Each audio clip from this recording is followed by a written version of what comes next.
بسم اللہ الرحمن الرحیم۔ السلام علیکم ناظرین، اسلام از لائٹ چینل میں آپ کو خوش آمدید۔ ناظرین، کچھ دنوں سے سوشل میڈیا میں ایک مسئلہ گردش کر رہا ہے ٹرانسجینڈر کے حوالے سے۔ ٹرانسجینڈر کے حوالے سے ایک بل پاس کیا گیا ہے کہ جس کو بظاہر تو خواجہ سراؤں کے حقوق کا نام دیا جا رہا ہے، لیکن اس بل کی آڑ میں بہت زیادہ خطرناک قسم کے نکات پیش کیے گئے ہیں کہ جن کے بعد ایک مرد کے ساتھ اور ایک عورت کے ساتھ تعلق قائم کر سکتے ہیں، جیسا کہ حضرت لوط علیہ السلام کے زمانے میں ہوا۔ حضرت لوط علیہ السلام کی قوم شہر سندوم میں آباد تھی۔ اس شہر میں طرح طرح کے پھل، میوے اور قسم قسم کے اناج بکثرت پیدا ہوتے تھے۔ اس شہر کی خوشحالی کے سبب دور دراز کے علاقوں سے لوگ وہاں مہمان بن کر آیا کرتے تھے، اور اس شہر کے لوگوں کو ان کی مہمان نوازی کا بار اٹھانا پڑتا تھا۔ اس لیے اس شہر کے لوگ مہمان نوازی سے بہت تنگ آ چکے تھے، مگر مہمانوں کو روکنے اور بھگانے کی کوئی صورت نظر نہیں آ رہی تھی۔ اس ماحول میں ابلیس نے ایک بوڑھے کی صورت میں نمودار ہو کر ان لوگوں سے کہا، تم مہمانوں کی آمد سے نجات چاہتے ہو تو اس کے لیے ایک تدبیر ہے۔ جب کوئی مہمان تمہاری بستی میں آئے تو تم زبردستی اس کے ساتھ بد فعلی کرو۔ چنانچہ سب سے پہلے ابلیس خود ایک خوبصورت لڑکے کی شکل میں مہمان بن کر اس بستی میں داخل ہوا اور ان لوگوں سے خوب بد فعلی کرائی۔ اس طرح یہ فعل ان لوگوں نے شیطان سے سیکھا۔ پھر رفتہ رفتہ اس برے کام کے یہ لوگ اس قدر عادی بن گئے کہ عورتوں کو چھوڑ کر مردوں سے اپنی خواہشات پوری کرنے لگے۔ چنانچہ حضرت لوط علیہ السلام نے ان لوگوں کو اس بد فعل سے منع کرتے ہوئے اس طرح واز فرمایا، کیا تم لوگ وہ بے حیائی کرتے ہو جو تم سے پہلے جہاں میں کسی نے بھی نہ کی؟ تم مردوں کے پاس شہوت سے جاتے ہو عورتوں کو چھوڑ کر، بلا شبہ تم لوگ حد سے گزر گئے ہو۔ سورہ الاعراف رکوع نمبر 10 پارہ نمبر 8۔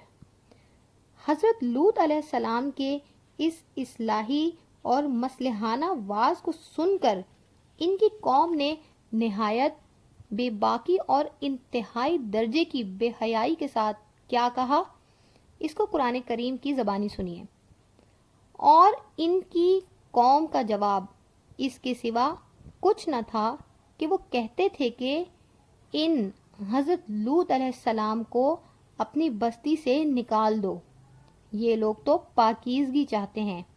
سورہ الاعراف رکوع نمبر 10۔ جب قوم لوط کی سرکشی اور بدفعلی قابل ہدایت نہ رہی تو اللہ تعالیٰ کا عذاب آ گیا۔ چنانچہ حضرت جبرائیل علیہ السلام چند فرشتوں کو ہمراہ لے کر آسمان سے اترے۔ پھر یہ فرشتے مہمان بن کر حضرت لوط علیہ السلام کے پاس پہنچے، اور یہ سب فرشتے بہت ہی حسین اور خوبصورت لڑکوں کی شکل میں تھے۔ ان مہمانوں کے حسن و جمال کو دیکھ کر اور اپنے قوم کی بدکاری کا خیال کر کے حضرت لوط علیہ السلام بہت زیادہ فکر مند ہو گئے۔ تھوڑی دیر میں قوم کے بدفعلوں نے حضرت لوط علیہ السلام کے گھر کا محاصرہ کر لیا اور ان مہمانوں کے ساتھ بدفعلی کے ارادے سے دیوار پر چڑھنے لگے۔ حضرت لوط علیہ السلام نے نہایت دل سوزی کے ساتھ ان لوگوں کو سمجھانا اور اس برے کام سے منع کیا، مگر یہ بدفعل اور سرکش قوم اپنے بیہودہ جواب اور برے اقدام سے باز نہ آئی، تو آپ اپنی تنہائی اور مہمانوں کے سامنے رسوائی سے تنگ دل ہو کر غمگین اور رنجیدہ ہو گئے۔ یہ منظر دیکھ کر حضرت جبرائیل علیہ السلام نے فرمایا، کہ اے اللہ کے نبی، آپ بالکل ہی فکر نہ کریں، ہم لوگ اللہ کے بھیجے ہوئے فرشتے ہیں جو ان بدکاروں پر عذاب لے کر اترے ہیں، لہٰذا آپ مومنین اور اپنے اہل و عیال کو ساتھ لے کر صبح ہونے سے قبل ہی اس بستی سے دور نکل جائیں، اور خبردار کوئی شخص پیچھے مڑ کر اس بستی کی طرف نہ دیکھے، ورنہ وہ بھی اس عذاب میں گرفتار ہو جائے گا۔ چنانچہ حضرت لوط علیہ السلام اپنے گھر والوں اور مومنین کو ہمراہ لے کر بستی سے باہر نکل گئے۔ پھر حضرت جبرائیل علیہ السلام اس شہر کی 5 بستیوں کو اپنے پروں پر اٹھا کر آسمان کی طرف بلند ہوئے اور کچھ اوپر جا کر ان بستیوں کو الٹ دیا، اور یہ آبادیاں زمین پر گر کر چکنا چور ہو کر زمین پر بکھر گئیں۔ پھر کنکروں اور پتھروں کا مینا برسا، اور اس زور کی سنگباری ہوئی کہ قوم لوط کا ایک ایک آدمی مر گیا، اور ان کی لاشیں بھی ٹکڑے ٹکڑے ہو کر بکھر گئیں۔ عین اس وقت جب کہ یہ شہر الٹ پلٹ ہو رہا تھا، حضرت لوط علیہ السلام کی ایک بیوی جس کا نام وائلہ تھا، جو در حقیقت منافق تھی اور قوم کے بدکاروں سے محبت رکھتی تھی، اس نے پیچھے مڑ کر دیکھ لیا اور یہ کہا کہ ہائے رے میری قوم، یہ کہہ کر کھڑی ہو گئی، اور پھر عذاب الہی کا ایک پتھر اس کے اوپر بھی گر پڑا اور وہ بھی ہلاک ہو گئی۔